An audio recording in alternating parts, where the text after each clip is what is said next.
Pete Calandra here, and what you heard at the beginning of this video was an improvised piece using a freebie piano for Kontakt called the Ekotape piano. About 2 weeks ago, I received an email from one of the members of something called Half-Light Music, which, from what I gather, is a collective of composers and sound designers where they compose music and create sample instruments. And they asked me if I would take a look at this piano that they've created called the Ekotape piano. So let's switch the view now and we'll take a look at their website real quick. All right, so this is their website, Half-Light Music, and there'll be a link in the description box below. Also, if you like this video, give a thumbs up. For more content, please subscribe, and to be notified, ring that bell. Leave any comments or questions below. I'll be happy to answer, and there'll be a link for this website in the description box below. This is their website, halflightmusic.co, and creators of idyllic music and sounds, a group of composers and producers creating music and software instruments. Their first offering is something called the Ekotape piano, and this is their acoustic piano processed through a 1950s Webster Echophone to create a unique textural scoring and production tool. This is the GUI, and you notice the first thing is that it does not have a full range of a piano, but that's okay, and it's perfectly good for this particular instrument. You have a cutoff frequency here, and you can hear that. You have saturation. You can hear a little bit of crunchiness there.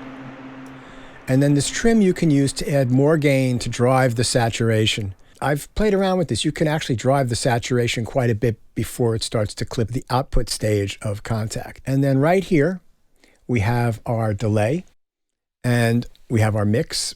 So all the way over here is no delay. Here's our feedback control. This is the division, so it's locked to tempo. It doesn't tell you what the division is, but you can sort of figure it out by playing around with it.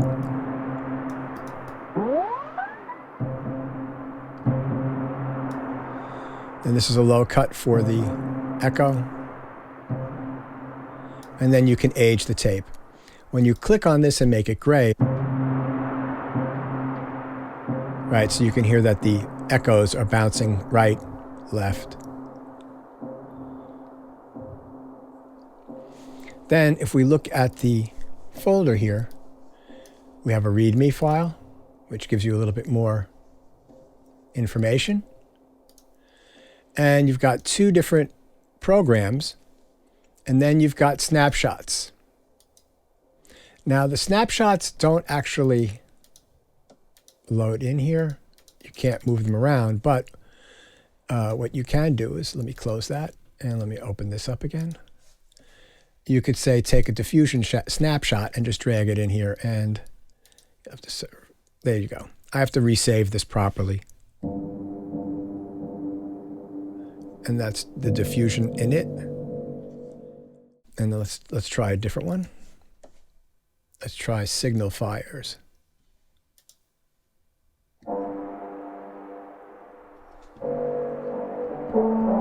So these are their presets that they've come up with, and there's a bunch of them. But I just like to load the init in and play around with it myself. I've got a piece prepared where I've got 4 instances of the Ekotape piano, which are these light blue. And then the rest of this is using the new release from Spitfire as of July in 2021, Spitfire Albion Solstice. So I'm using strings and choir and the brass and winds, some presets from there that I've played around with. So let's take a listen and then we'll break this down.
So as you can see, very useful, right? You can create all sorts of beautiful textures, and it's nice that you have all these controls, and you can certainly use more than one of these pianos, and each one of them has a different characteristic, especially if you use it in different pitch registers. Each color, which is a different one of the Echo piano instances, has a different function.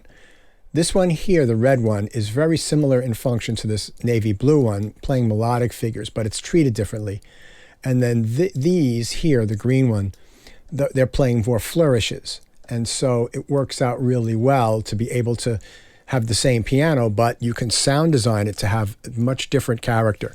Now, one thing that I think would add quite a bit of functionality to this, and I've been told that it's in a future update, would be to have an envelope generator so that you can create pads out of this sound. It's really great. This really haunting quality to the piano. It's almost like instant Harold Budd and Brian Eno all in one little package there without having to do all the extra processing. We start off here with this tolling bell.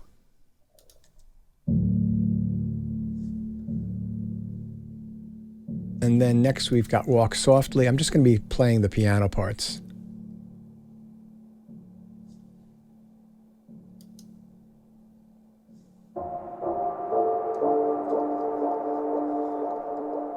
Now, that you could see that this one has, it's a very thin sound, and that is really contrasted well with the first one.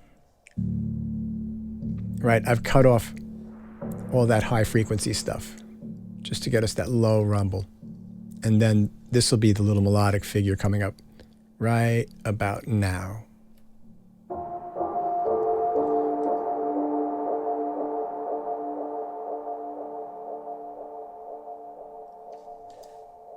And you can see how different the two sounds are. And then we've got this melodic figure here. And with this one here, I've got a high-pass filter. I've just really scooped out the lows on this one.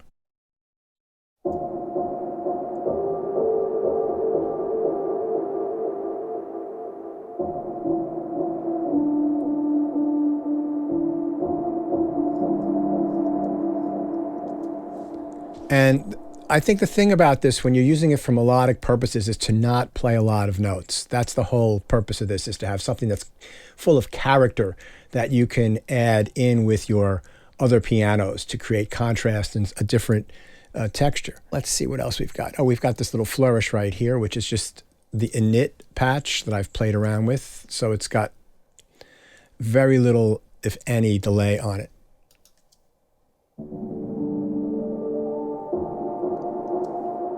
Right, and then that downbeat is the other one. And then that comes in here in the back end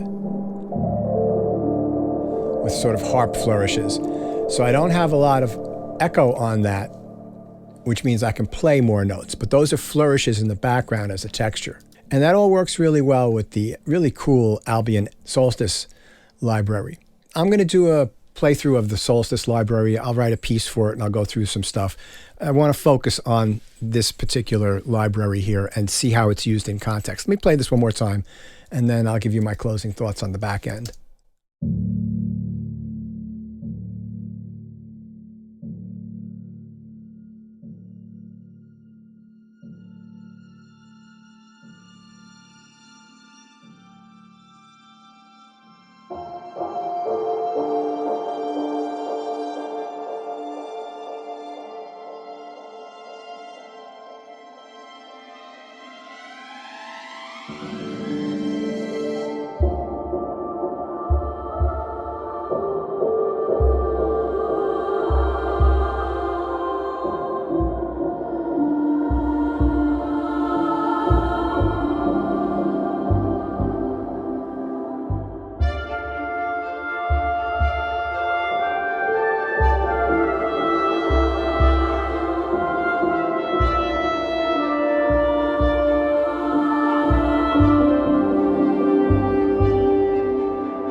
We live in amazing times as composers.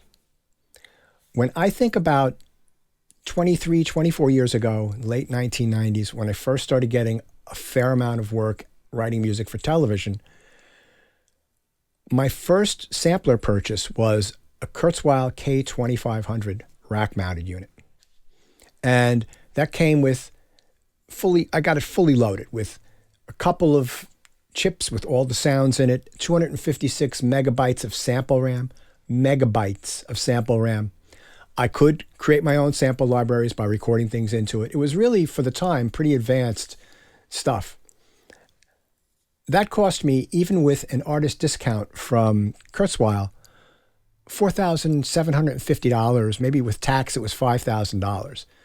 I could take that same $5,000 today. I could buy a laptop. I could buy a keyboard controller. I could buy an audio interface, a cheap microphone that sounds great, under $300 microphone. And as a sidebar, I'm using a new microphone today that I got sent for review by a company called TZ Audio. And if I talk right into it, you can hear this thing sounds amazing. And it's very clean and quiet also, but that's going to be the next product review I do, I believe. So, and then you could buy, if you buy a Mac, you can get Logic for really inexpensive that comes with incredible plugins and sound libraries. And then you could go out and buy Contact. And there are an insane amount of free software libraries out there. Even if you get stuff that's got some proprietary plugin formats, you could get the Spitfire Audio BBC SO Discover for free or very inexpensively. And then there are companies like this that are making incredible freebies that you can download and use. And this is not like a piano to be playing Chopin on or be blowing over giant steps, but this is a great character piano that is can be very useful in the right circumstances. So I'm really impressed by this. I'll definitely be using it in productions going forward. And as I've said before, there's a link in the description box below for this instrument where you can get it. Again, if you like this video, please give a thumbs up. For more content, please subscribe. And to be notified, ring that bell. Leave any comments or questions down below. I've been Pete Calandra, and I'll catch you on the next one.